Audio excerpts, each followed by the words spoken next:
आप सभी को करवा चौथ की हार्दिक शुभकामनाएं। पंचांग के अनुसार इस बार करवा चौथ पर चांद निकलने का समय 8:12 बताया जा रहा है। इस व्रत को सुहागिन महिलाएं करती हैं और रात में चंद्र दर्शन करके चांद को अर्घ देके व्रत का पारण किया जाता है और इस दिन को बड़ी श्रद्धा और भक्ति के साथ निर्जला व्रत रखकर मनाया जाता है। आइए हम सब मिलकर सुनते हैं करवा चौथ की व्रत कथा। एक बार की बात है, एक साहूकार थे। उनके 7 बेटे और एक बेटी थी। सभी 7 भाई अपनी बहन से बहुत प्यार करते थे, यहाँ तक कि वो पहले उसे खाना खिलाते और बाद में स्वयं खाते। अब एक बार उनकी बहन करवा चौथ के समय अपने मायके आई हुई थी। अब शाम को जब भाई अपने अपने व्यापार से लौटकर घर आए तो उन्होंने देखा उनकी बहन बहुत व्याकुल थी। सब भाई खाना खाने बैठे और उन्होंने अपनी बहन को भी खाना खाने को कहा, लेकिन बहन ने बताया कि आज उसका करवा चौथ का निर्जला व्रत है और वो खाना सिर्फ चंद्रमा को देखकर उसे अर्घ देकर ही खा सकती है। भाइयों से अपनी बहन की ऐसी हालत देखी नहीं गई।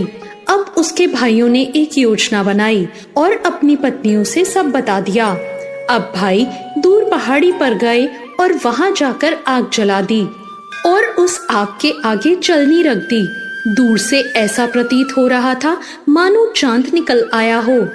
अब घर आकर भाइयों ने अपनी बहन से कहा, देखो चांद निकल आया है, अब तुम खाना खा सकती हो।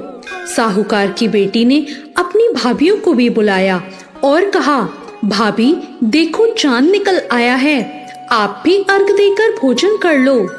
अपनी ननद की बात सुनकर उसकी भाभियां बोली, बाईसा ये तो आपका चांद है, हमारा चांद आने में तो अभी समय है। साहूकार की बेटी को इतनी समझ नहीं थी, वो भूख से भी व्याकुल थी। उसने कहा ठीक है और वो चांद को अर्घ देकर भोजन करने बैठ गई। जैसे ही उसने पहला घास खाया, उसको खाते ही छींक आ गई।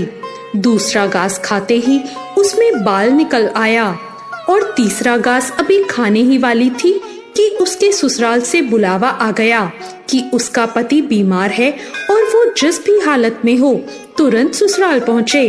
अब उसकी माँ उसे ससुराल भेजने के लिए कपड़े निकालती है तो बक्से में से सारे कपड़े काले रंग के निकलते हैं। उसके बाद माँ दूसरे बक्से में से कपड़े निकालती है तो सारे कपड़े सफेद रंग के निकलते हैं। जब बेटी ये देखती है तो कहती है, माँ तुम रहने दो, मैं ऐसे ही चली जाती हूँ, देर हो रही है।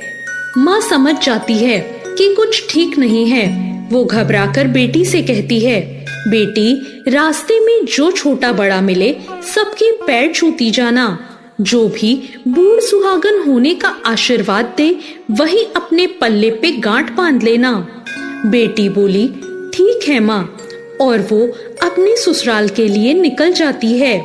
रास्ते में उसे जो भी मिलता है वो सबके पांव छूती हुई जाती है।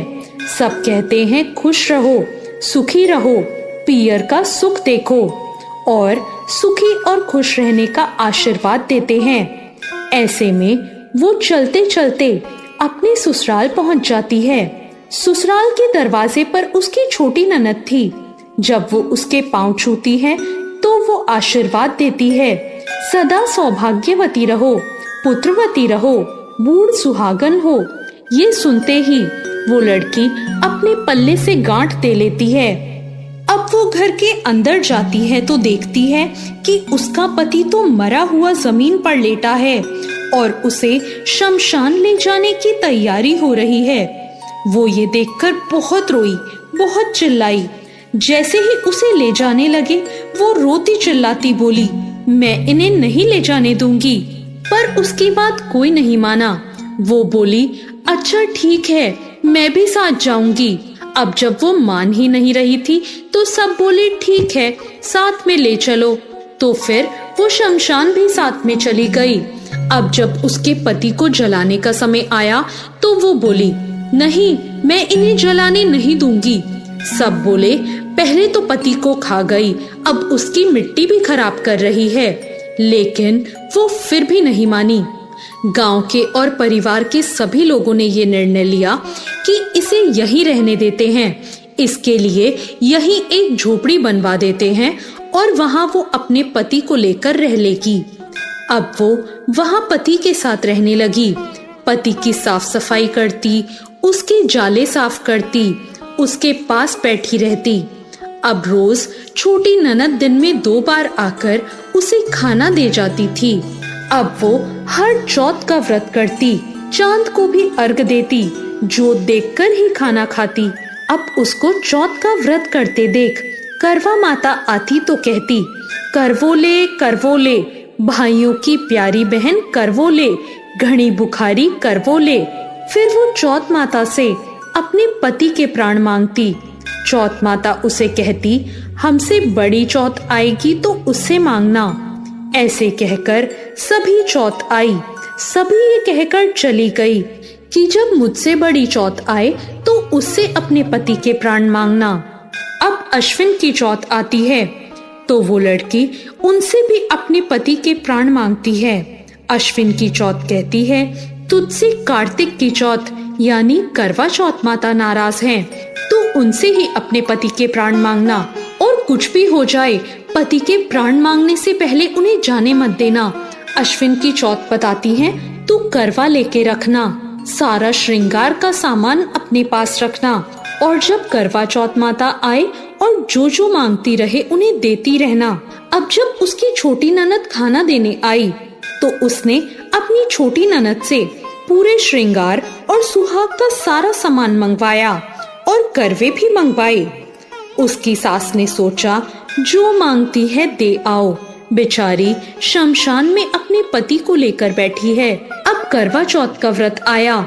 साहूकार की बेटी ने करवा चौथ का व्रत रखा। चांद निकलने पर अर्घ दिया और चौथ माता की जोत करी। अब चौथ माता प्रकट हुई और बोली, करवो ले भाइयों की प्यारी बहन करवो ले, दिन में चांद उगाने वाली करवो ले, घड़ी बुखारी करवो ले। तब उसने करवा चौथ माता के पैर पकड़ लिए और बोली, माता मेरा सुहाग वापस करो। चौथ माता बोली, तू तो बहुत भूखी है, 7 भाइयों की प्यारी बहन है, तुझे सुहाग से क्या काम। वो बोली, नहीं माता, मैं आपके पैर तब तक नहीं छोड़ूंगी जब तक आप मेरा सुहाग वापस नहीं करती। चौथ माता को उस पर दया आ गई। चौथ माता ने कहा, ला सुहाग का सामान दे। चौथ माता बोली, ला चूड़ी दे, बिंदी दे, और ऐसा करते करते चौथ माता ने 16 श्रृंगार का पूरा सामान उससे मांगा, और वो भी माता को एक एक करके सारा सामान देती गई। चौथ माता बोली, तू तो पूरी तैयारी करके बैठी है, लगता है तुझे कोई सिखा के गया है। वो बोली, नहीं माँ, मुझे कौन सिखाएगा। चौथ माता ने अपनी आंखों से काजल निकाला, नाखूनों से मेहंदी निकाली, मांग से सिंदूर निकाला और चिटकी उंगली का छींटा मार दिया। उसका पति जीवित हो गया। चौथ माता जाते जाते उसकी झोपड़ी पर लात मार गई, जिससे उसकी झोपड़ी महल बन गई। अब जब छोटी ननद खाना लेकर आई तो उसने देखा भाभी की झोपड़ी की जगह तो महल खड़ा है। अब ननद को झोपड़ी मिल ही नहीं रही थी, पर उसने ननद को देख लिया और वो दौड़ी दौड़ी अपनी ननद के पास आई और बोली, देखो बाईसा, आपका भाई वापस आ गया। घर जाओ, सासू जी से कहो गाजे बाजे के साथ हमें लेने आए। ननद अपने भाई को जीवित देखकर हैरान हो गई और दौड़ी दौड़ी घर गई और बोली, माँ भाई जिंदा हो गया। माँ बोली, उस भाभी के साथ लगता है तेरा दिमाग भी खराब हो गया। ननद बोली, नहीं माँ, मैंने देखा है, भाई सच में जिंदा हो गया और भाभी ने गाजे बाजे के साथ हमें बुलाया है।